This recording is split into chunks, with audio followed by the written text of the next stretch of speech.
సీతాయనం అసలు సిసలైన రామాయణం. స్వాగతం. ముందుగా బ్రహ్మర్షి పితామహ పత్రిజీ గారికి, సద్గురు మూవ్‌మెంట్ వ్యవస్థాపకులైన భీమినేని వంశీకిరణ్ గారికి, సద్గురు సరస్వతి గ్రూప్ అడ్మిన్ అయిన హైమా మేడం గారికి ఈ అవకాశం ఇచ్చినందుకు హృదయపూర్వక కృతజ్ఞతలు తెలియజేస్తున్నాను. ముందుగా సీతమ్మ తల్లిని, శ్రీరామచంద్రుల వరకే హనుమకు హృదయపూర్వక ఆత్మ ప్రణామాలు. సీతమ్మ వారిని ఈ క్లాస్కి ఇన్వైట్ చేసుకుంటూ మనం డీనా మెరియన్ గారు మనకింతటి చక్కటి జ్ఞానాన్ని అందించినందుకు ఆమెకు కూడా కృతజ్ఞతలు తెలియజేసుకున్నాం మాస్టర్స్. లాస్ట్ వారం మనం మహాదేవుల వారు పార్వతీమాత వచ్చి సీతామాతకి అంటే లక్ష్మణుడికి ఆమె జీవిత కాలాన్ని త్యాగం చేసినప్పుడు తను వెళ్ళే సమయము వచ్చింది, 1 సంవత్సరమే అని చెప్పి రాముల వారికి కూడా, అంటే అప్పటిదాకా రాముల వారికి కూడా తెలియదు, అప్పుడే తెలుసుకుంటారనమాట. ఎందుకంటే మాతకి ఏవి కూడా తను చేసినవి చెప్పుకోవడం అనేది ఇష్టం ఉండదన్నమాట. రాముల వారికి కూడా చెప్పలేదు. ఆ లంకలో ఏం జరిగింది, అక్కడ లక్ష్మణుడికి తను త్యాగం చేసిన దాని గురించి కూడా చెప్పదన్నమాట. అప్పుడు పార్వతీమాత మహాదేవుల వారు వచ్చినప్పుడు రాముల వారిని కూడా ఇన్వైట్ చేసి అక్కడ చెప్తారనమాట. ఒక 1 ఇయరే టైం ఉంది అని. సో మాకు చాలా బాధేస్తది. అప్పుడు తను చూస్తుంది కానీ తను ఏంటంటే ఒక కళ అనుకుంటుంది. నిద్రలో తెలియని తనంలో చూసి ఒక కల కన్నాను అనుకుంటుంది మళ్ళీ నిద్రపోయి. ఆ పార్వతీమాత ఋషుల్లాగా ముందు చూసి, ఆ తర్వాత తను నిద్రలో మధ్యలో మెలకువ వచ్చి చూసినప్పుడు పార్వతీమాత మహాదేవులుగా చూసి వాళ్ళకి నమస్కారం చేస్తున్నాం అనుకున్నప్పుడు మళ్ళీ తనకు తెలియకుండానే నిద్రలోకి వెళ్ళిపోతది. తెల్లవారు లేచిన తర్వాత ఎవరు ఉండరు. సీతామాత ఒక్కతే అక్కడ కూర్చొని ఉంటుందన్నమాట ధ్యానం చేసుకుంటూ. ఓ నేను కలగన్నాను అనుకుంటుంది. తర్వాత మాత లోపలికి వచ్చేటప్పుడు అడుగుతుంది, ఎవరు రాలేదు కదా అతిథులు అంటే చాలా టైము ఎదురు చూడటం వల్ల రాలేదనుకుంటుందన్నమాట. వెళ్ళి చూడమన్నప్పుడు అక్కడ పడి ఉన్న చిన్న చిన్న నగలన్నీ కూడా ఎత్తి ఆ ఆశ్రమ గురువు గారికి ఇచ్చి, రాముని కుటుంబాన్ని ఇంతవరకు చక్కగా చూసుకున్నందుకు రాముల వారిస్తున్న బహుమతిగా వాటిని ఇవ్వమంటారు. సో అక్కడ విషయం ఆవిడకి అర్థమై బాధపడుతుంటే తను చెప్పా పెట్టుకుని ఎప్పుడు వెళ్ళిపోతుందో అన్న భయంతోటి చూస్తా ఉంటదన్నమాట. మొట్టమొదట నేను వెళ్ళటం అంటూ జరిగితే నీకే తెలుస్తది అని చెప్పి మాటిస్తది సోమకి. ఆ తర్వాత ఏంటంటే ఆమెకి ఒక కోరిక ఉంటుంది. హనుమ అయోధ్యను ఒకసారి చూడాలి. అంటే ఎన్నో ఏళ్ళు గడిచిపోతుందన్నమాట. ఆ నగరం ఎంతలా విస్తరించింది. అక్కడ వాణిజ్యం కానీ, ఆ నగరాన్ని చూడాలి, అయోధ్యను మళ్ళీ చూడాలి అన్న కోరిక వల్ల ఇలా ఉంది అన్నప్పుడు హనుమని పిలుస్తానని చెప్పి ఇద్దరు హనుమని పిలుస్తుంటారు కదా! హనుమ, హనుమ అంటూ అనున్నప్పుడు తర్వాత కొద్ది టైంకి వస్తారనమాట హనుమ. అయితే హనుమంతులు వారు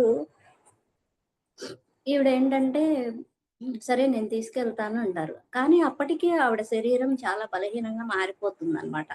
అంత దూర ప్రయాణం తను చేయలేదు. ఎలాగా అనుకున్నప్పుడు హనుమ అంటారు. హనుమ వస్తారనమాట. అయితే నేను నిన్ను ఇబ్బంది పెడుతున్నాను. ఎందుకంటే మాత ఎప్పుడైనా సరే ఏదైనా ఒక పండు తినాలన్నా, తనకేదన్నా తినాలనిపించింది తను అనుకోగానే హనుమ వెంటనే ఆ పండ్ల పుట్టతో ప్రత్యక్షమయ్యేవాడనమాట. అప్పుడు మాత అంటుంది, "నేను నిన్ను మరీ ఇబ్బంది పెడుతున్నాను హనుమ. ఈ కోరికల్ని ఇక పుట్టనివ్వను నేను." ఎందుకంటే తను అనుకోగానే హనుమ అయి తీసుకొని రావాలి కదా! కాబట్టి నిన్ను ఇబ్బంది పెట్టను నేను. ఈ కోరికల్ని నేను ఆపివేస్తాను అంటే హనుమ అంటారనమాట అక్కడ. ఏంటంటే, లేదు మాత మీరు ఇలాంటి కోరికలు కోరుకోండి. మీ కోరికలు తీర్చటంలోనే నాకు ఆనందం. అసలు నేనున్నదే మీకోసం. కాబట్టి మీరు ఆ పని చెయ్యొద్దు అని చెప్పి అంటారనమాట. అంటే మీ పాదాలు పట్టుకొని నేను ప్రార్థిస్తున్నాను. ఈ చిన్న చిన్న కోరికల్లో తీర్చటంలోనే సంతృప్తి. నేను పొందే ఆనందం ఉంది. దయచేసి నన్ను ఆనందానికి దూరం చేయకండి అంటారు. అంటే చూడండి, నాకేంటంటే ఎవరు నా మేడము హ్మ్, ఎవరియన్నా అనుభవాలు వింటున్నప్పుడు పత్రిజీ గారు మేము ఇలా ఉన్నాం. మేము అలా గడిపాము. లేదా మేము హాస్టల్‌గా ఇలా వర్క్ చేశాము అన్నప్పుడు నాకు కొంచెం లోపల అయ్యో! అంటే నేను లేను ఆయనతోటి. అంటే చూసాను తప్ప అంత దగ్గరగా ఎప్పుడు మసులుకోలేదు కదా! అనుకున్నప్పుడల్లా నాకు కలల్లోకొచ్చేవాళ్ళనమాట. హాస్టల్‌గా పత్రిజీ గారు. నాకక్కడ ఇదయ్యేది. అయితే కొంతకాలం తర్వాత ఏమనుకున్నానంటే ఎందుకు అనవసరంగా అంటే ఆయన అనుక్షణం ప్రతి పిరమిడ్ మాస్టర్ పక్కన అంటే ఆయన బాడీ వెకేట్ చేసినప్పుడు కొంతమంది మాస్టర్స్‌కి హ్మ్. ఆయన బాడీ వదిలి బయటకొచ్చిన తర్వాత అందరి పిరమిడ్ మాస్టర్‌ల పక్కన ఆయన ఉండటం చూశారట. కొన్ని లక్షల శరీరాలు. ఆ! అట్లా నాకు కొన్ని అనుభవాల ద్వారా ఏంటంటే ఆయనే నడిపిస్తున్నారు. సో, ఇంక లేరు ఫీల్ అవ్వాల్సిన అవసరం ఏంటి? ఎందుకు అనవసరంగా ఇబ్బంది పెట్టడం అన్నట్లుగా నేను అక్కర్లేదు ఇంకా అనుకున్నా. కానీ మొన్న అలా ఫీల్ అయినప్పుడు మళ్ళీ పత్రిజీ గారిని కలల్లో కలవటం ఇదంతా చూసాననమాట. అంటే మనసు కొన్ని కోరికలు కోరుకుంటుంది. ఆ కోరికల్ని తీర్చటం గూడా మేడం గారితోటి చెప్పినప్పుడు నేను ఆహ్, ఏమైంది కోరికలు తీర్చుకుంటుంది తీర్చుకొని. అంటే తను వాటి పట్ల ఫుల్‌ఫిల్ అయిపోయిందనుకోండి మనసు ఒక కోరిక పట్ల. అది ఇంకా కోరుకోదు. అవి అక్కడికి అయిపోతాయి అనిపించింది నాకు. అదేమి తప్పు కాదు అని. అంటే కోరికలు ఉండకూడదు అంటే, ఇవేమి నష్టపరిచే కోరికలు కావదు కదా! ఇట్లా అన్నమాట. అంటే మనం హ్మ్, మన మనసు కూడా ఆహ్, ఫుల్ అయిపోయిందనుకోండి. ఆ ఫీల్స్ అన్నీ, ఇంకా అవేమీ ఉండవు. మనకి ఇంకా ఏమన్నా మనం చూసినవి, విన్నవి కూడా మన మనసు లోపల పొరల్లో ఉండిపోతాయన్నమాట. నేను ఇవాళ చూసుకున్నదేంటంటే, మా ఇంటి దగ్గర మా బంధువులే చిన్న పిల్లాడిగా ఉన్నప్పుడు అబ్బాయి అంటే చిన్న వయసు కదా! తను టాయిలెట్‌కెళ్ళాలంటే తెలీదు. వెళ్ళేలోపే పాపం ఇదైపోతదనమాట. అందుకని బాగా కొట్టేవాళ్ళు. అండి. అందుకని చెప్పి నేననేదాన్ని, కొంచెం వయసొస్తే వాడికి తెలుసుకుంటాడు. చిన్నోడే కదా! హ్మ్. వాడికి తెలియనిందుకు చేస్తున్నాడు. మీరెందుకు కొట్టడం అనేదాన్ని. అది నాకు ఈరోజు కల్లో అలాగే వాడిని కొట్టేయడం కనిపించిందనమాట. నేను చెప్తూ ఉన్నా. ఇంక లాస్ట్‌లో కూడా ఇంకా బాగా కొట్టేస్తుంటే ఎళ్లి, "నేను నిన్ను కొడతాను. నువ్వు ఇంక వాడిని కొట్టావంటే." ఎందుకలా కొడుతున్నావు అని జెప్పి అన్నాడు. అంటే కొన్ని కొన్ని బ్లాకేజుల్లాగా అంటే మనం అడుచుకున్నాం అనుకోండి మనయి ఈ వాటిని అవి అట్లా బ్లాకేజుల్లాగా ఎళ్ళిపోతాయి. ఈ కోరికలు గూడా. చిన్న చిన్న కోరికలు కూడా. అది సహజంగా వస్తాయి. అది పెద్ద అది తప్పేం కాదు తీర్చుకోవచ్చు. అనేది ఇక్కడ అర్థమవుతుంది. అంటే కొన్ని మనం ఏంటంటే ఇది నిజంగా బ్లాక్‌గా ఉండిపోయింది నాలో అని నాకు తెలీదు. ఈరోజు అది చూసుకున్నాక అర్థమైందనమాట. అది దాన్ని ఓకే. అక్కడ అది వాళ్ళు పొందటం కోసం వచ్చింది. అది మన మనసు పొరల్లో పడుతుందనమాట. ఇట్లా ఆపేసుకున్నయి కూడా అలాగే ఉండిపోతాయి అనిపించింది నాకు. కాబట్టి వాటిని గూడా మనం మన మనసుకి అలాంటి కోరికలను కూడా హాస్టల్ రూపంలో తీర్చుకుంటుంది తీర్చుకొని ఫుల్‌ఫిల్ అయిపోయిందనుకో తర్వాత కోరుకోదు అనిపించి జరిగిందనమాట అట్లా. అయితే ఇప్పుడెలా ఎళ్ళాలి? మాత అయోధ్యకెళ్ళాలంటే చాలా దూర ప్రయాణం. కానీ మాత శరీరము అందుకు సహకరించే పరిస్థితిలో లేదు. అందుకని ఇలా కాదు మాత, మనం వేరే రూట్‌లో ఎళ్దాము అని జెప్పి ఇద్దరూ అడవిలోకి ఎళ్ళిపోయి కొన్ని రోజుల పాటు అంటే ధ్యానంలో కూర్చొని సూక్ష్మ దేహాలతోటి హనుమ తీసుకెళ్తాడనమాట మాతని. ఆ నగరాలన్నీ చూసొస్తది. వచ్చి చాలా తృప్తిగా వస్తదనమాట. చాలా అంటే తన మనస్సంతా ఇదైపోతుంది. ఆ! అప్పుడు వచ్చిన తర్వాత సోమతో చెప్తుందనమాట. హనుమ నన్ను నా ప్రియమైన అయోధ్యకి తీసుకొని వెళ్ళాడు. ఆ నగరం ఎంతో విస్తరించింది. ఆహ్, ఎన్నో విదేశీయులు వాణిజ్య కేంద్రాలు ఎంతో ఓహ్! ఎంత పెద్ద నగరం అయిందో, ఎంత అభివృద్ధి చెందిందో, వర్తకులు కూడా ఎంతో మంది చాలా పెద్దగా వచ్చారనమాట. అంటే వీళ్ళు వచ్చేటప్పటి నగరంలాగా మటుకు లేదు. అది ఎంత విస్తరించిందో, పరిపాలనా అంశాలు రాముల వారికి ఎన్నో ఉన్నాయి. అయినా కూడా ఆయన తీరిక చేసుకొని వస్తున్నారంటే నాకు చాలా ఆశ్చర్యంగా ఉంది అంటే అంత తీరిక లేని పనుల్లో కూడా రాముల వారు తను టైం తీసుకొని సీతమ్మ వారి దగ్గరికి వచ్చి చూసి వెళ్తూ ఉన్నారు కదా!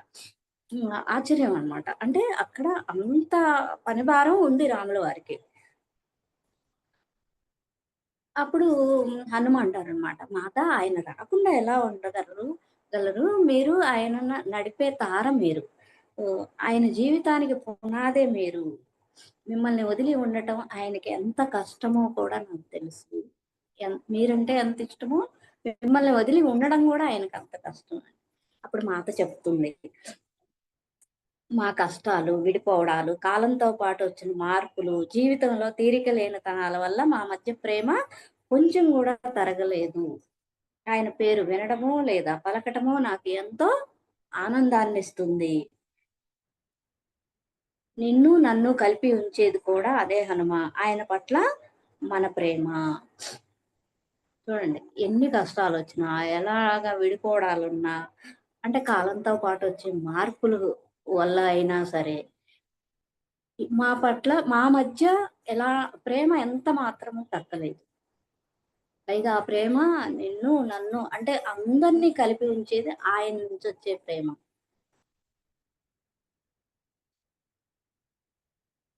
ఇదంతా చెప్తూ అంటే ఇప్పుడు ఆయన పేరు విన్నా గాని, తన నోటి నుంచి పలకటం కూడా అమ్మకి చాలా ఇష్టం అన్నమాట. ఆహ్, ఒకటి ఎఫెక్ట్ అవుతున్నారా? అట్రాక్ట్ అవుతున్నారా? అని మేడం గారు కొన్ని కొన్ని మన సిట్యుయేషన్‌లో అనుకుంటాం గదా! లేదు ఇది ఇట్లా కాదు. కానీ అది చెప్పే సందర్భము కానీ, వినే ఇది గానీ లేనప్పుడు కొంచెం ఇదవుతున్నప్పుడు ఓకే. నేనిక్కడ సాక్షితత్వంతో ఉండాలేమో! నేనిది నేర్చుకుంటాను. అని జెప్పి నేనెప్పుడైతే దానికి అంగీకరించి దాని నుంచి ఏమి నేర్చుకుంటాను అని అనుకున్నప్పుడు, అది నిజంగా ఒక అద్భుతంలాగా వచ్చింది. నాకు తెలియకుండానే రాముల వారిని పాట పాడుకుంటున్నా. అలా పాడుకుంటున్నప్పుడు ఎందుకు పాడుతున్నానా అని చెక్ చేసుకుంటే, ఇక్కడ ఆ కార్యం రాముల వారు తీర్చారు అని అర్థమైపోయిందనమాట. అంటే చూడండి మనం ధర్మంలో ఉంటూ హ్మ్, ఆ క్వెషన్‌లు మనవే ఆన్సర్‌లు మన దగ్గరే ఉంటాయి. పరిష్కారాలు కూడా మన దగ్గరే ఉంటాయి. అయి ఎప్పుడైతే మన లోపలికెళ్ళి మనతో పాటు మనం ఉండగలుగుతామో, అవి మనకి అందుతూ ఉంటాయి. ఇది నాకు వచ్చిందనమాట. ఎప్పుడైతే మాత అలా మాట్లాడిందో హనుమ కళ్ళల్లో నీళ్లు తిరుగుతాయన్నమాట. మాత నాకు ఆయన పట్ల, మీ పట్ల ఉన్న ప్రేమ ఒక్కటే. మీ ఇద్దరి మధ్య నాకెలాంటి భేదము లేదు. నేను ఈ భూమి మీద ఉన్నంత వరకు శ్రీరాముడు, సీతామాతల ఏకత్వాన్ని చాటి చెప్తాను. హనుమ చెప్తున్నాడనమాట. ఆయనకి అలా చెప్పగానే హ్మ్, కళ్ళెమ్మట నీళ్ళొచ్చేస్తాయి. మీ పట్లైనా, రాముల వారి పట్లైనా ఒకటే ప్రేమ. అంటే మీరిద్దరు వేరు వేరు కాదు. ఇద్దరూ ఒకటే నాకు. నేను ఈ భూమి మీద ఉన్నంత కాలం నేను మీరు మీ ఇద్దరు ఒకటే అన్న తత్వాన్ని నేను లోకానికి ఎప్పుడూ చెప్తూ ఉంటాను. ఇద్దరు వేరు వేరు కాదు అని. నువ్వు ఈ భూమిపై చిరకాలం నడయాడతావు హనుమ అని చెప్పి సీతామాత అంటుందనమాట.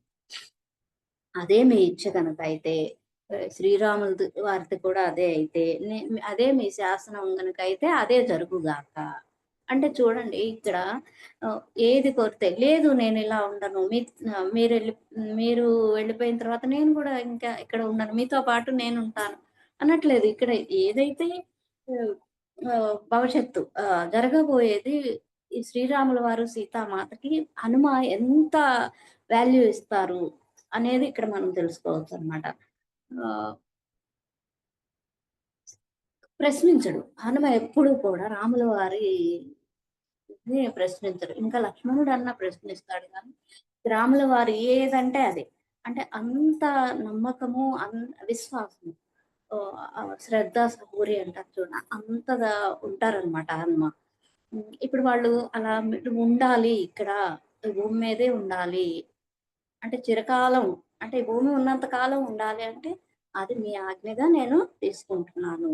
మనం కూడా ఏంటంటే, మనకు జరిగే వాటిని ఓకే. ఎప్పుడైతే వాటిని ఓకే జేస్తామో, అవి అంత ఈజీగానే ఎళ్ళిపోతాయి. కానీ మనకు తెలియక అంటే వాటిని మార్చలేము, వాటినేమీ చేయలేము. మన చేతుల్లో లేనప్పుడు వాటికి తల వంచటం ఒక్కటే మార్గం. దానివల్ల చాలా మనం పొందగలుగుతాం. వ్యతిరేకిచ్చినంత కాలము ఆ మహాభారత సంగ్రామం ఎలా బయట జరిగిందో, అంతకంటే ఎక్కువ మన లోపల జరుగుతుంది. దానివల్ల మనకి ఎంతో నష్టం. అంటే ఆరోగ్యపరంగా కానీ, ఈ మన మానసికంగా కానీ అది చాలా డ్యామేజ్ అవుతామనమాట. ఈ అంగీకార తత్వం అనేది కూడా ఇక్కడ హనుమ నుంచి మనం నేర్చుకోవచ్చు.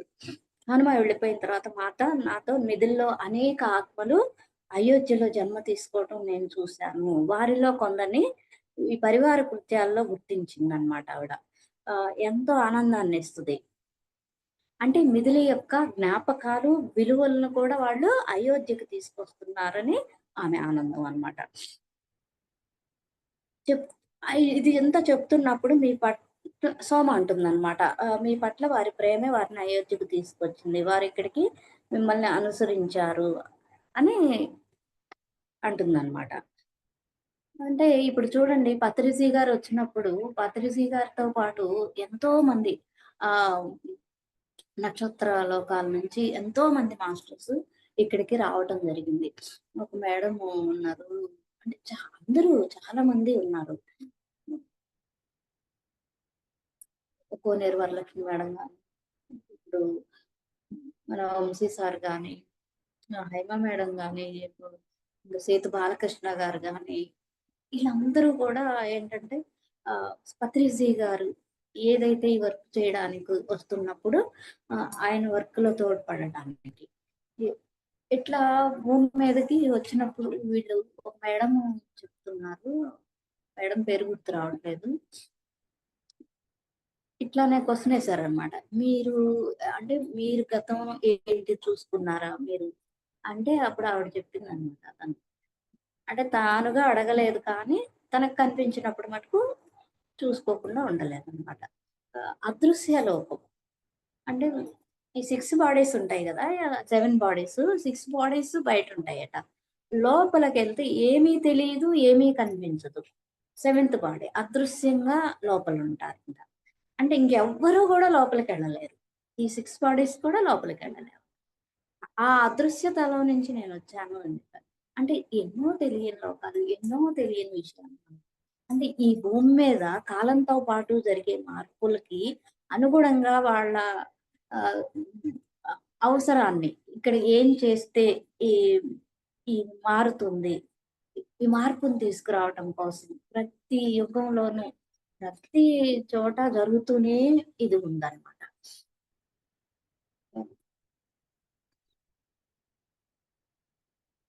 అంటే ఇక్కడేంటి ఈ మిథిల్లో ఏదైతే జనక మహారాజు గారు ఇచ్చిన ఆ జ్ఞానము అంటే అయోధ్య సంపదలో రాజ్య విస్తరణలో చాలా పెద్దది.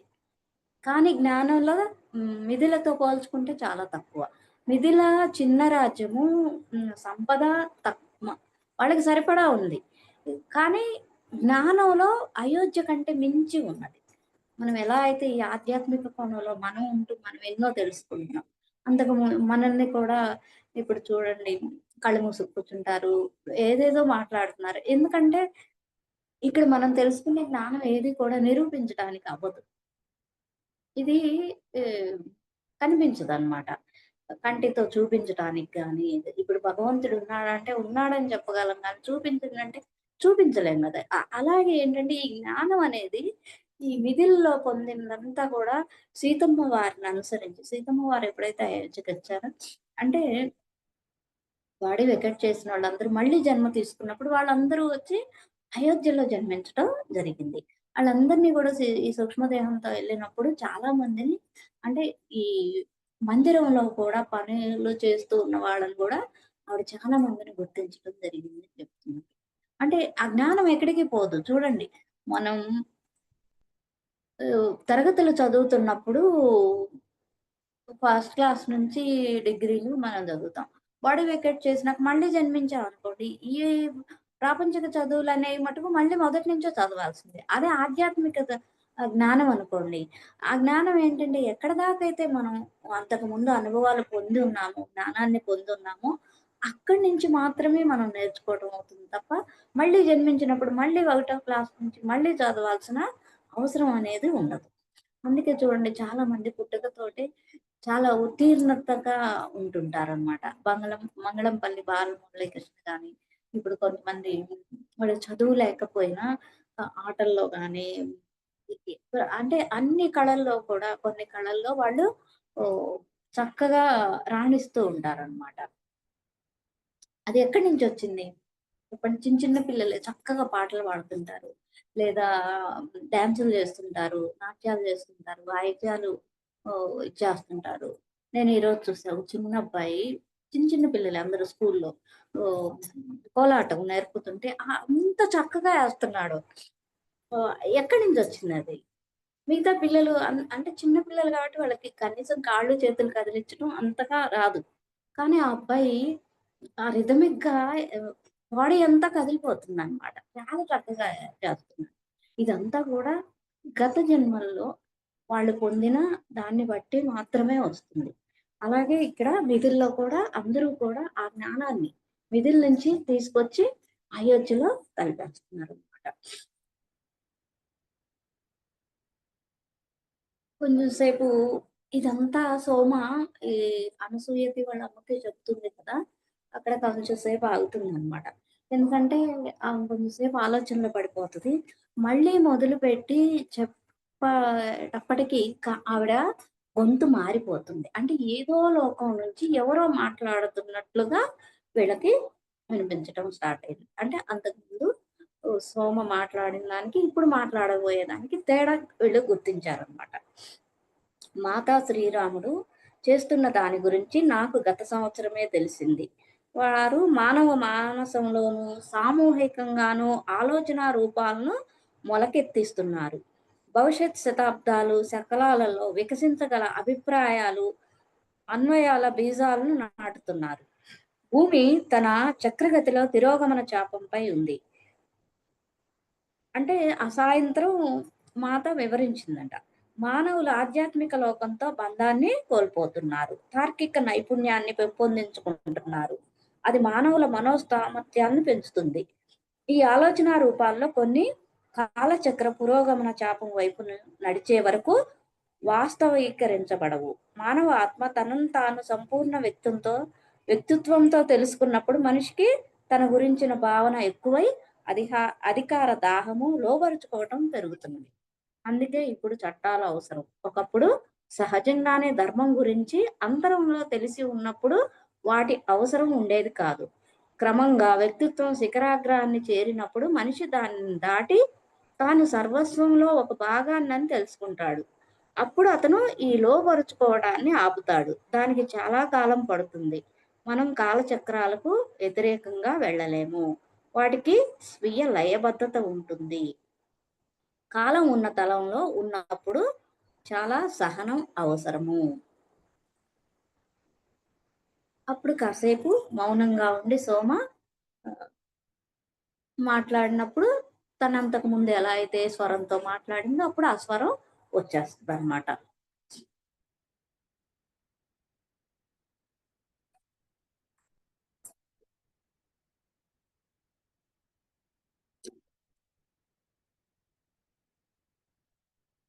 అంటే అందరి మనసుల్లో, ఆలోచనల్లో ఆహ్, ఏదైతే కోల్పోతున్నారో, ఏ జ్ఞానానికైతే దూరమవుతున్నారో, ఆ నైతిక విలువలన్నింటినీ లోపలున్న ఆ ప్రేమ తత్వాన్ని అన్నిటిని కూడా వీళ్ళు లోపల నుంచి కూడా మార్పుని తీసుకురావడానికి ప్రయత్నం చేస్తున్నారు శ్రీరామ్.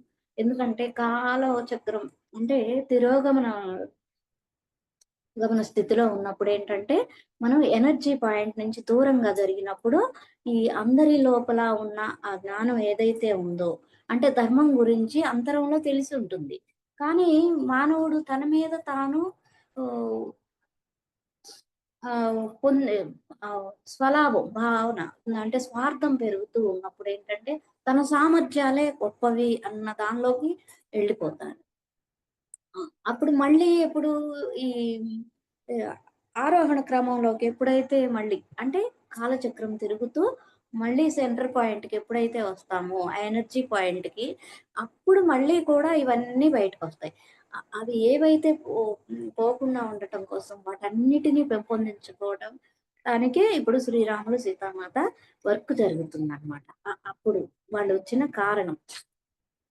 ఇప్పుడు చూడండి మనకు కూడా మనకి కరెక్ట్‌గా సరిపోతుంది. ఇప్పుడు అదంతా పోయి మళ్ళీ ఈ ఏదైతే సత్యయుగం, త్రేతాయుగం, ద్వాపరయుగం, కలియుగం మళ్ళీ ఇలా చక్రం తిరుగుతుంది రౌండ్‌గా. హ్మ్. మళ్ళీ కలియుగం దాటిన తర్వాత ద్వాపరయుగం, త్రేతాయుగం. హ్మ్. మళ్ళీ సత్యయుగంలో కంపల్సరీగా వెళ్ళాలి. ఇప్పుడు చూడండి ప్రతి యుగం మార్పిడిలో మహానుభావులు రావటం జరుగుతూ ఉంటుంది.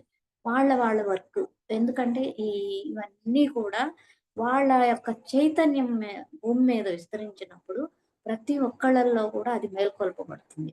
ఆ విధంగా మనం వచ్చిన వాళ్ళం. అంటే ఇది ఒక్కటే దారి అని కాదు. కొంతమంది కొన్ని పూజల ద్వారా కూడా వస్తారు. కొన్ని కొన్ని చాలా దారులుంటాయి. ఈ యోగం అనేది 200 రకాల యోగాలు పార్వతీ మాతకి శివుడు చెప్పాడంటారు. ఏ విధంగా అంటే ఇవన్నీ కూడా మన లోపల దాగి ఉన్న వాటిని వెలికి తీయడానికి మహానుభావులు ఎప్పుడూ కూడా వస్తూ ఉంటారు.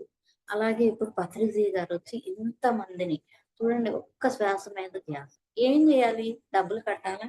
లేదా ఏమన్నా ఒళ్ళొంచి పని చేయాలా? లేదా కొండలెత్తాలా? ఇవన్నీ ఏం కాదు. కళ్ళు మూసి కూర్చో. నిన్ను నువ్వు గమనించు. నీ లోపలికి చూడు. అంటే ఉన్నదంతా లోపలే ఉంది. బయట ఎక్కడ వెతికినా మనకి చూడండి ఈ ప్రాపంచిక విషయాలకి తెలుస్తాయేమో కానీ, మనలో ఉన్న వాటిని దాటాలంటే బుద్ధుల వారిని ఎవరో అడిగారట. మీరు ఏం పొందారు? అంటే ఎంతో యోగ సాధన చేశారు గదా! మీరేం పొందారు అంటే బుద్ధుల వారు చెప్పారంట. నేను పొందలేదు పోగొట్టుకున్నాను. ఇప్పుడు ఒకటి ఏదన్నా చేస్తున్నప్పుడు దానివల్ల ఫలితం పొందుతామంటాం. కానీ ఫస్ట్ విన్నప్పుడు ఇలా ఉందేంటా అనుకున్న వర్డ్ ఆ వాక్యం. అంటే మనలో పేరుకుపోయిన అహంకారం గానీ, అంటే సరికాని అన్నీ కూడా ప్రతికూల భావాలు, ఆలోచనలు ఇవన్నీ కూడా మన నుంచి మన లోపలికి ఎంటర్ అయ్యున్నాయి అవన్నీ. ఎన్నో జన్మలుగా. వాటన్నిటిని పోగొట్టుకోవడం. ఏదైతే ఉందో దైవత్వం ఆహ్, ఆ చైతన్యం, ఆ చైతన్యాన్ని తెలుసుకోవడం జరుగుతుంది. అంటే అన్నీ పోగొట్టుకున్నాను నేను అన్నప్పుడు బుద్ధుల వారు ఇవన్నీ పోగొట్టుకోవడం. అంటే మహానుభావులొచ్చినప్పుడు భూమి మీదకి ఇవన్నీ కూడా జరుగుతున్నాయి. చూడండి ఇది అంత తేలిగ్గా మనకి పోదు. కళ్ళు మూసుకు కూర్చొని శ్వాస మీద ధ్యాస పెట్టినప్పుడు ఆ జరిగే క్రియ మనకిది చూపించడానికి అవ్వదు. ఎప్పుడైతే మన అంతరంలోకి చూస్తూ ఉన్నామో, మన లోపల పోగొట్టుకున్నయన్నీ గూడా బయటకొచ్చేసి దగ్ధమైపోతూ ఉన్నాయి. కొన్ని మన వదిలే నోటి నుంచి వచ్చే ఆవిరి ద్వారా కొన్ని దగ్ధం అవుతాయట. కొన్ని మన గుండె చప్పుడుకి దగ్ధం అయిపోతాయంట. కోనేరు వరలక్ష్మి మేడం గారు. ఇవన్నీ గూడా ఆవిడేంటంటే ధ్యానంలో కూర్చొని ఆవిడ చూసినయి చెప్తా ఉంటారనమాట. తన అనుభవాలు. ఏ బుక్కులో అయి చదివి నేను చెప్పనంటారావిడ. చాలా అద్భుతం గదా! అంటే ఏం జరుగుతుంది లోపల అనేది. ఎ ఎప్పుడైతే మనం శ్వాస మీద ధ్యాస పెట్టామో ఇవన్నీ కూడా సాధ్యమవుతున్నాయి. ఆహ్, ఇప్పుడు కాలం ఉన్న తలంలో ఉన్నప్పుడు అంటే ఈ భూమి మీద కాలం ఉంది. మిగతా చోట్ల కాలం లేదు. అందుకే పత్రిజీ గారొచ్చినప్పుడు అంటే ఎప్పుడుకి తెలుసుకుంటారు? ఏంటి? ఎ ఎట్లా ఇంకా తొందరగా నేర్చేసుకోవాలని ఉంటది గదా మనకి.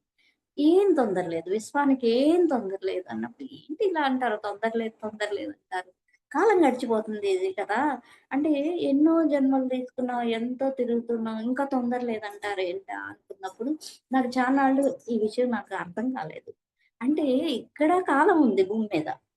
ఈ భూమి తలం దాటామనుకోండి అక్కడ కాలం లేదు. అందుకే మనం ధ్యానం చేసేటప్పుడు హ్మ్. ఈ క్లాస్ చెప్పేటప్పుడు టైం తెలీదు ఒక్కోసారి. ఏంటి అప్పుడే ఇంత టైం గడిచిందా అనిపిస్తది. అంటే కాలాతీత స్థితిలో మనకి భగవద్గీత ఎలా వచ్చింది? అర్జునుడు శ్రీకృష్ణుడికి అక్కడ యుద్ధం అటు ఇటు లక్షల సైన్యం నుంచొనుంటే, వీళ్ళిద్దరు మాట్లాడుకుంటూ కూర్చోడానికి అంత టైము ఎట్లా పడుతుంది చెప్పండి? వాళ్ళేం జేస్తూ ఉంటారు? సార్ చెప్పేవాళ్ళు కదా! అంటే ఇక్కడ అది కాలాతీతంలో జరిగింది. ఉపదేశం. ఇక్కడేంటి కాలం తక్కువే. కానీ అక్కడ చాలా ఒకసారి నేను 2, 3 టైమ్స్ అనుకుంటా. 1 అవర్ మెడిటేషన్‌లో ఒక 10 మినిట్స్ లాగా అనిపించింది. అంటే ఎట్లా సాధ్యం? అంటే ఆ కాలాతీత స్థితిలోకి వెళ్ళిపోయామనమాట. ఇక్కడే కాలం ఉంది. అందుకే విశ్వానికి ఏం తొందర లేదు. ఏం తొందర లేదు. ఏం పర్లేదు. ఈ జన్మ కాకపోతే ఇంకో జన్మ, ఇంకో జన్మ కాకపోతే ఇంకో జన్మ. అంటే అక్కడ కాలం లేదు. అది చెప్తారు గదా! బ్రహ్మదేవుడికి ఒక రెప్పపాటు కాలం, మనకి ఒక సంవత్సరం అని ఇట్లా లెక్కలున్నాయి కదా! దాని అర్థం ఇదనమాట. అంటే ఇక్కడ ఈ ఇక్కడ ఉన్నప్పుడేంటంటే చాలా సహనము కావాలి. ఇది చాలా అవసరము. అంటే టైం తీసుకుంటుంది. తీసుకోనివ్వండి. ఆహ్, అన్ చిన్నగా అది హ్మ్. ఎంత సహనము, ఓర్పు ఉంటే ఓర్పుగా ఉండండి. సహనంగా ఉండండి. మనకి సమస్యకి పరిష్కారం దొరకట్లేదు. అక్కడేంటి దాన్ని కాలానికి వదిలిపెట్టాలి. ఓకే. అని సహనంతో మనం ఎదురు చూస్తున్నప్పుడు దానికి కూడా మనకి జవాబు దొరుకుతుందనమాట. సోమ మళ్ళీ తన వాయిస్‌లోకే వచ్చేస్తది. ఇదంతా చెప్పేసిన తర్వాత. అయితే ఈ పార్వతీ మహాదేవుల సందర్శనం తర్వాత మాత అంతర్ముఖమై పిల్లలకు తప్ప మిగిలిన వారితో చాలా తక్కువ అందుబాటులోకి ఉంటుందన్నమాట. అయితే వాళ్ళతో పాటు ఉన్నప్పుడు మటుకు పూర్తి ఏకాగ్రతతోటి వారి జీవితంలో ప్రతి విషయం పట్ల ఎంతో శ్రద్ధగా ఉండేదన్నమాట. ఎక్కువ సమయాన్ని మటుకు ఒంటరిగా గడుపుతూ హ్మ్. గంటల తరబడి మౌనంలోకెళ్ళేది. ఒంటరిగా ఉండటం, మళ్ళీ పిల్లలతోటి ఉన్నంత టైము వాళ్ళని ఎంతో శ్రద్ధగా ప్రతి ఒక్క విషయాన్ని కూడా చాలా శ్రద్ధగా అంటే పూర్తి ఎరుకతో ఉండాలి అని మనకి మా సార్ చెప్తూ ఉంటారు గదా! ఎరుకలో ఉండండి, ఎరుకతో ఉండాలి ఎప్పుడు కూడా అననేది మాత ఇదంతా చేస్తుందనమాట. అయితే మహాదేవుడు తనకు గొప్ప వరాన్ని ఇచ్చాడని, తను బయట పనులన్నీ చేసుకుంటూ ఉండగానే పార్వతీ మాతతోటి సంబంధం కలిగి ఉండటమే ఆ వరము. అంటే లోపల తను బయట అన్ని పనులు చేసుకుంటూ ఉండొచ్చు. కానీ ఎప్పుడూ కూడా పార్వతీ మాతతో పాటే ఉంటుంది తను అంతరంలో. అదే చెప్తారు చూడండి. మనం బాహ్యంగా అన్ని పనులు చేస్తూ ఉండొచ్చు. కానీ మన లోపల ఆహ్, ఒక దైవశక్తి మనకిష్టమైన భగవంతుడు తోటే మసులుతూ ఉండండి అని చెప్తూ ఉంటారు కదా! అంటే దైవంతోటే ఉండడం. చాలామంది సాయిరామ్ అని, శ్రీరామ్ అని ఇట్లా ఉంటారు గదా! శ్రీమాత్రే ఇట్లా కొన్ని అదే పలుకుతూ ఉంటారు. అంటే ఏంటి లోపల భగవంతుడితో ఉండటం, బయట ప్రాపంచిక విషయాలన్నీ చూసుకోవడం. ఈ 2 కూడా మాతకి మటుకు మహాదేవుడు ఇచ్చిన వరం. అంటే తను లోపల అన్ని పనులు చేసుకుంటుంది. తను చేయాల్సిన పనులన్నీ కూడా. బయట కూడా అట్లానే చేస్తుందనమాట. అయితే ఇంకా మా సోమకి చెప్పని విషయాలు చాలా ఉన్నాయని సోమకి అనుమానం. అంటే చెప్పినా అర్థం చేసుకోగలిగినంత కూడా మనకు ఉండకపోవచ్చు కదా! మాత అంతరంలో కొత్త శక్తి వచ్చి ఉండొచ్చు. కానీ భౌతికంగా ఆమె జీవశక్తిని కోల్పోతుంది. అంటే లోపల ఆవిడకేదో కొత్త శక్తి లోపల వచ్చి ఉండొచ్చు. సోమ గుర్తిస్తుంది. కానీ భౌతికంగా చూసేసరికి ఏంటంటే జీవశక్తి ఆమెలో చాలా తగ్గింది. అంటే ఇప్పుడు చూడండి ఈ దేహం వదిలి వెళ్ళాలి అంటే ఇది కొంచెం సడలాలి అని కూడా ఒకటి ఉంటుంది. అంటే ఎవరి డిజైన్ ప్రకారం వాళ్ళు వెళ్తూ ఉంటారు. ఇక్కడ ఏంటంటే మాత చాలా శరీర భౌతిక పరంగా చాలా శక్తి కోల్పోయిందనమాట. అయితే మాత తన మనసులోని ప్రతికూల ఆలోచనలన్నీ తుడిచిపెట్టే శక్తి ఉంది. అంటే ఇప్పుడు చూడండి మనలో ప్రతికూల ఆలోచన వచ్చేసిందనుకోండి. మనం ఎరుకుతో ఉంటే వెంటనే నో, నో ఇది కరెక్ట్ కాదు. ఇలా ఆలోచన మనం చేయొద్దు అనుకుంటాం. ఎప్పుడైతే ఇలా ఆలోచిస్తుందో తనెక్కడుంది? సీతామాత దగ్గర సాన్నిధ్యంలో ఉంది. మరి ఆవిడ యొక్క చైతన్యం ఎంతుంటుంది? ఆహ్, ఎప్పుడైతే అట్లా ఆలోచిస్తుందో, ప్రతికూల ఆలోచనలు చేస్తుందో, అవన్నీ కూడా వెంటనే పోతున్నాయట. అయితే అది అంటే మాత వెళ్ళిపోతుంది అన్న భయం గూడా ఉంది కదా! ఆ భయం కూడా వెంటనే ఆవిడ నుంచి అంటే తను మర్చిపోతుంది. ఎందుకో ఆ మరుపు కూడా సీతామాతే ఇస్తుంది అని. అంటే కొన్ని నెలలు పాటు ఇక తర్వాత ఆమె ఎప్పుడైతే అలా ఆలోచించిందో కొన్ని నెలల పాటు ఆ ఆలోచన ఇంక రాలేదు ఆవిడకి. నాకా మధ్య నేను సీతాయనం మిస్ అయిపోతున్నాను. అంటే ఇది అయిపోతే నేనేం చెప్పాలి? అంటే మాతకి దూరం అవుతున్నానని కొంచెం బాధ కలిగింది. ఒక 2 మంత్స్ బ్యాక్ అన్నమాట. ఆహ్, ఎలా నేను ఇంకేం క్లాసులు చెప్పాలి? మళ్ళీ క్లాసులు చెప్పడం అంటే కొత్తగా ఉంటుంది. ఇది ఇలాగా మాతని మిస్ అవుతాను అనిపించింది. ఆ తర్వాత నాకెందుకో ఇంక ఆ విషయం గుర్తులేదు. ఇప్పుడు ఆ ఫీల్ గూడా రావట్లేదు.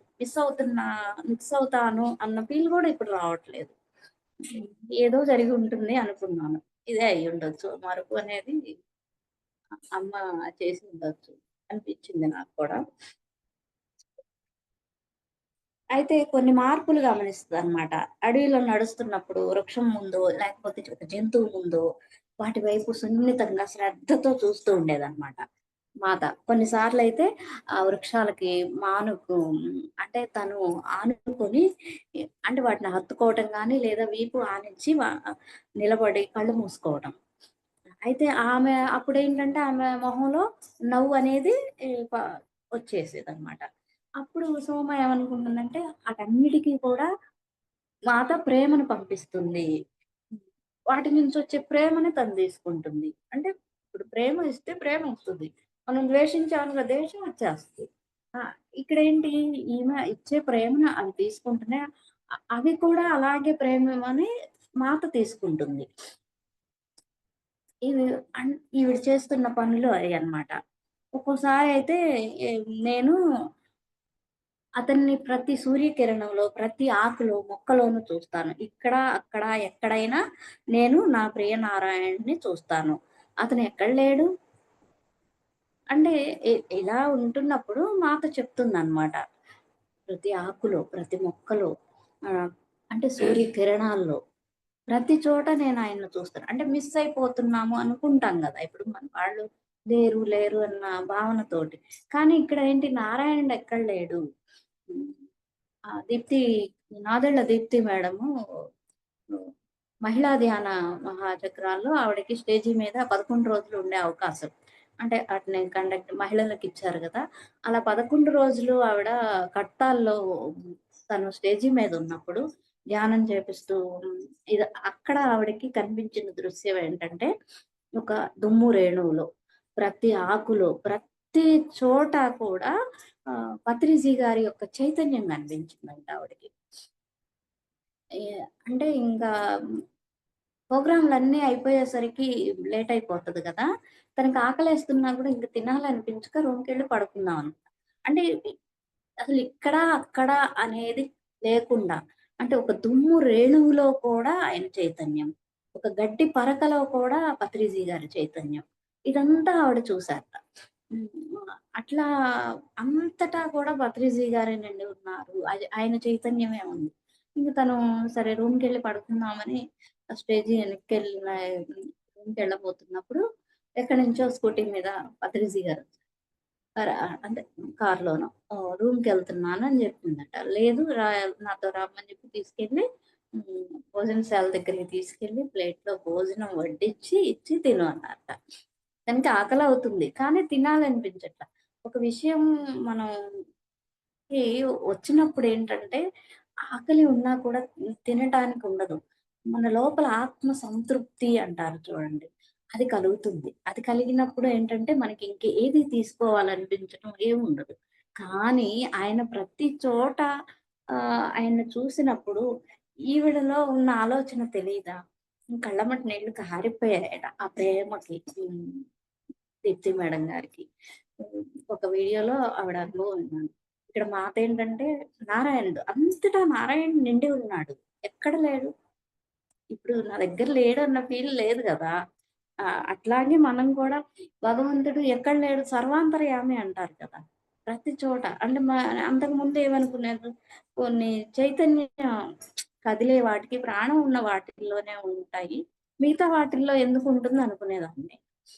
నాకు ఈ మధ్య అర్థమైందేంటంటే, ఇప్పుడు ఒక వస్తువులో కూడా చైతన్యం ఉంది అంటే, ఇది కదలదు కదా! ఇందులో చైతన్యం ఎందుకుంటుందా అని ఉండేది.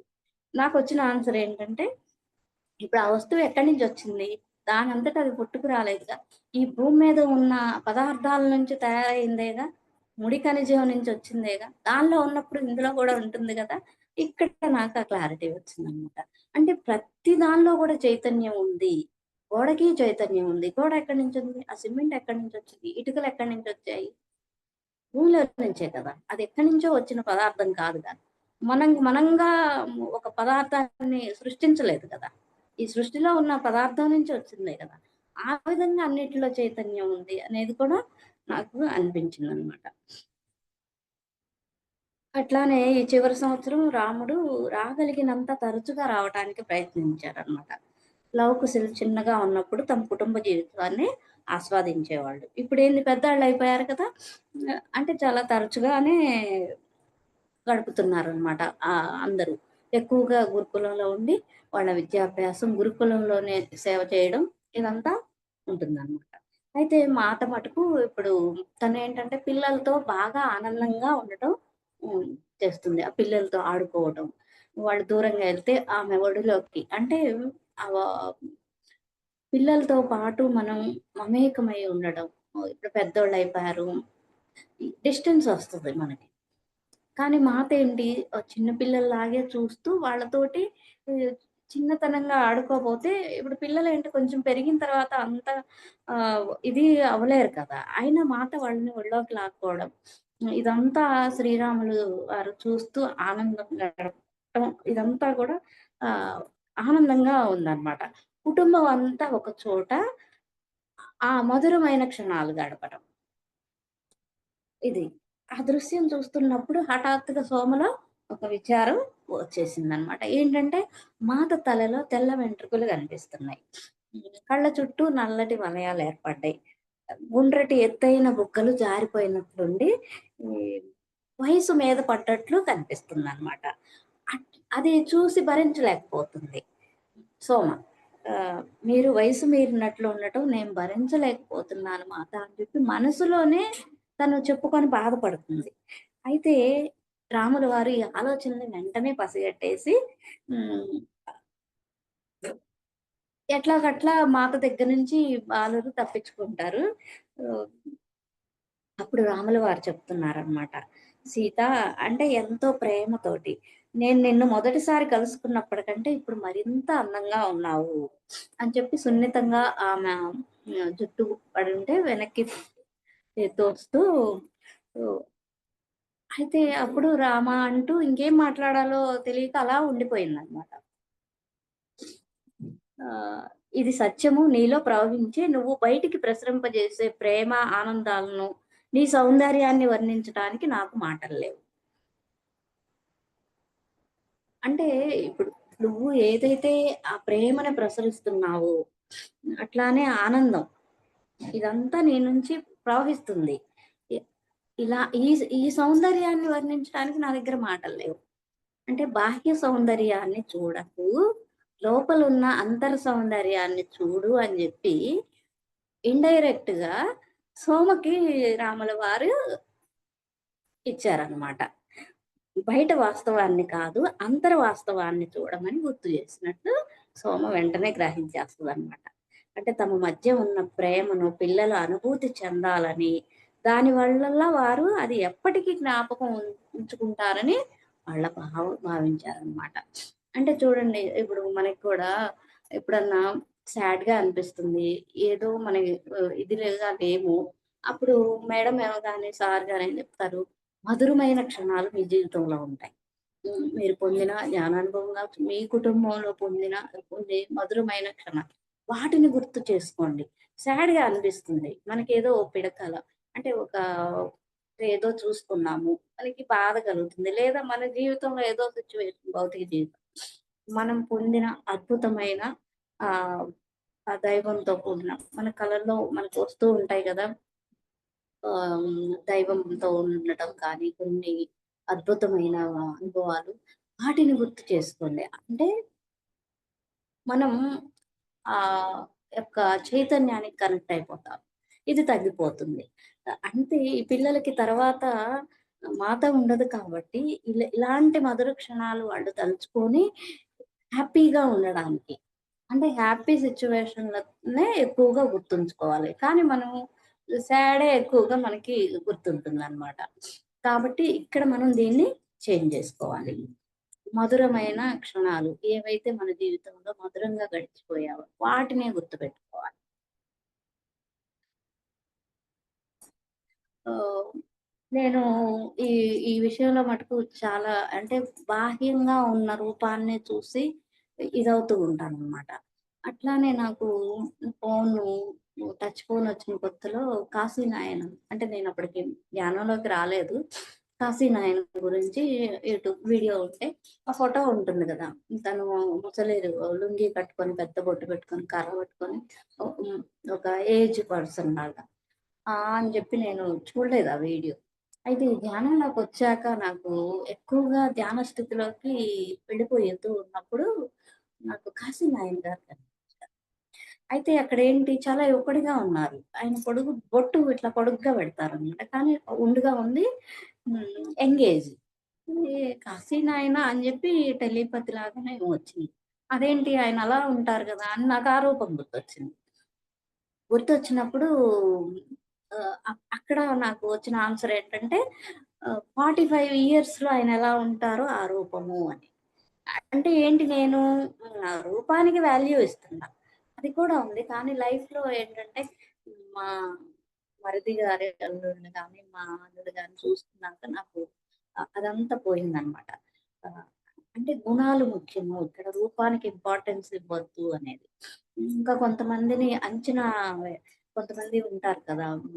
అవధూతలు. కానీ వాళ్ళేంటంటే బహిర్గత పరచుకోకుండా వేరే వాళ్ళ దగ్గరికి రానివ్వని రీతిలో ఉంటూ ఉంటారు. అంటే కొంచెం తెలియని వాళ్ళ కోపంగా వాళ్ళ దగ్గరికి రానీయకుండా ప్రవర్తిస్తూ ఉంటారు గదా! అది ఐడెంటిఫై చేయలేను నేను. నాకది కావాలి అని లోపల ఉండేదనమాట. అట్లా కాశీనాయన గారితోటి అంటే బాహ్యంగా ఉన్నదాన్ని కాదు. అంతరంలోకి చూడటం. ఎప్పటికొస్తదో తెలీదు ఇంకా నాకు.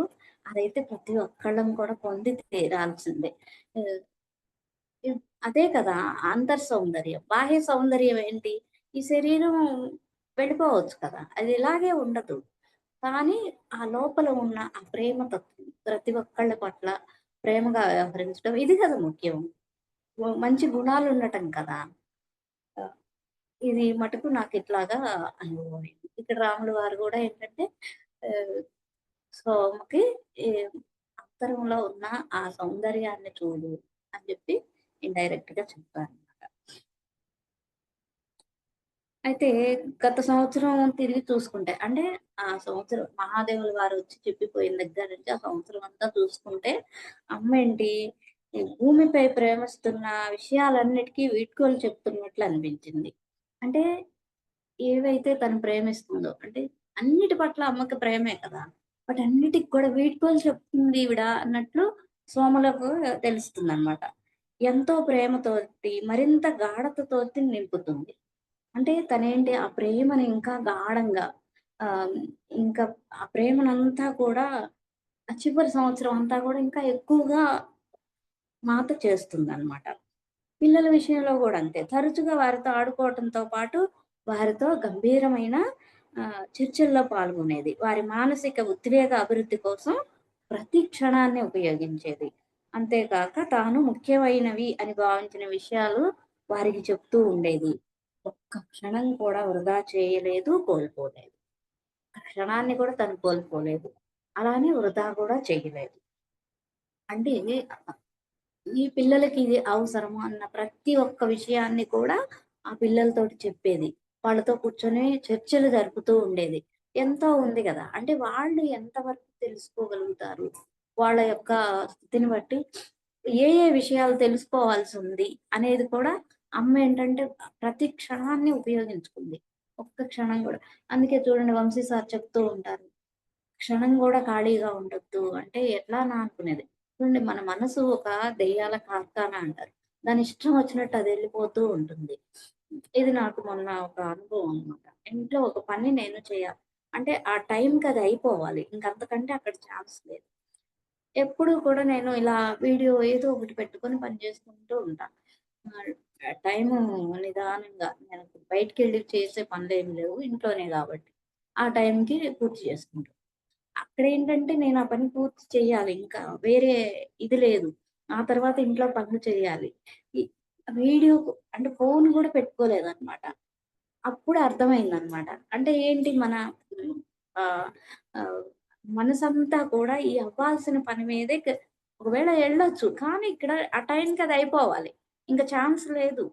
అందుకనే సార్ కూడా ఎప్పుడు వాళ్ళ బాబు బొమ్మలన్నీ యేసుకొని అవన్నీ కూడా రిపేర్లు చేస్తూ అంటే ఆ మనసుకనేది విశ్రాంతి ఉండకూడదు. దాన్ని ఇంకో వైపుకి వెళ్ళనివ్వకుండా అంటే అనుక్షణాన్ని ప్రతి క్షణాన్ని ఉపయోగించుకోవడం. బుక్స్ చదవటం. పత్రిజీ గారు చెప్తూ ఉంటారు. ఖాళీ బుక్స్ చదవండి, బుక్స్ చదవండి, ధ్యానం చేయండి. అన్నీ మళ్ళీ బాధ్యతలు మనం అన్నీ కూడా నెరవేర్చుకుంటూ ఏది వదిలిపెట్టడానికి లేదనమాట. అంత బిజీగా ఉన్నప్పుడేంటంటే, మన లోపలికి వచ్చి చేరే ఆలోచనలనేవి చాలా తగ్గిపోతూ ఉంటాయి.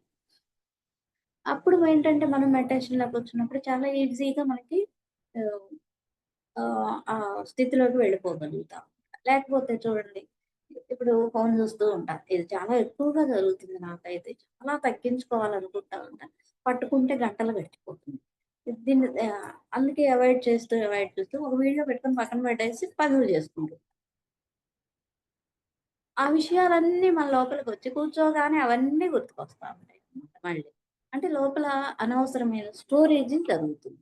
వీటన్నిటిని కూడా మనం బయటికి ఈ విధంగా పంపించుకోవచ్చు.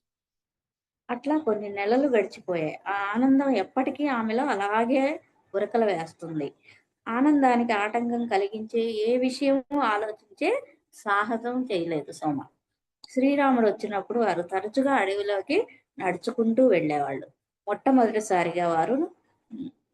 నడుస్తూ ఉండగా మొట్టమొదటిసారి మాత ఎండి రాముల వారి చెయ్యి పట్టుకొని నడవటం చూసింది. ఎప్పుడూ కూడా రాముల వారికి అంటే ఆహ్, శారీరకంగా చేతులు పట్టుకొని నడవటం, ఇట్లా ఏది సోమ చూడలేదనమాట. మొట్టమొదటిసారిగా రాముల వారి చెయ్యి పట్టుకొని నడవటం చూసి, ఆమె భౌతిక శరీరం బలహీన పడుతుంది అన్న ఆలోచన మనసులో వచ్చేసిందనమాట సోమకి. కానీ వెంటనే అది కాదు, అది కాదు. ఆమె ఆప్యాయతతో అతన్ని పట్టుకుంది అనుకుంటుంది. అంటే చూడండి మనకి ఇష్టం లేని విషయాలు అంగీకరించమనమాట. ఈ విధంగా సోమ యొక్క కథ సాగుతూ ఉంది. Thank you masters. మీ అందరికీ ధన్యవాదాలు. ఈ అవకాశం ఇచ్చిన సద్గురూస్ మూవ్‌మెంట్‌కి, హైమా మేడంకి హృదయపూర్వక కృతజ్ఞతలు. శ్రద్ధగా విన్న మీ అందరికీ thank you masters. Thank you. వచ్చే వారం సీతాయనంలో మళ్ళీ కలుసుకుందాం.